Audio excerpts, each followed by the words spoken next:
की ते आपण टीव्हीचं कुठलंही चॅनल लावा, तेच चेहरे समोर येतात की ह्याने एवढ्या कोटी भ्रष्टाचार केला, त्याने एवढा पैसा, सिंचन घोटाळ्यापासून आतापर्यंत घोटाळे लाजही वाटत नाही अशी परिस्थिती आहे. खरं तर रोह्याचं नाव बदनाम करणारी व्यक्ती आहे.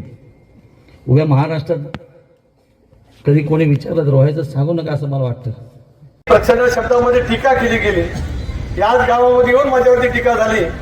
मला असं वाटतं जशी आज फुलं तुम्ही टाकली तसाच फुलांचा वर्षाव मतदान रुपये तुम्ही सर्वांनी केला.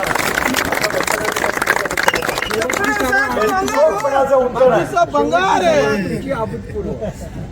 तो वारसा, तो विचार रोहेकरांनी आपल्याला बिंबवला, शिकवला, लहानाचं मोठं केलं, अंगा खांद्यावरती खेळले आणि त्या माध्यमातून आपण एक वेगळं स्थान राज्याच्या, जिल्ह्याच्या, देशाच्या राजकारणामध्ये आपण त्या निमित्ताने निर्माण करू शकतो.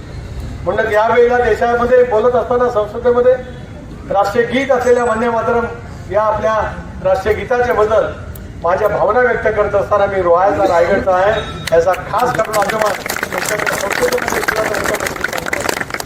आपल्याला मिळालेलं स्थान आपल्या एकट्याचं नाही, आपल्या कुटुंबियाचं नाही, पक्ष आणि पक्षाच्या माध्यमातून मिळालेलं स्थान उद्याच्या भवितव्याच्या कालावधीमध्ये उंची गाठण्याच्या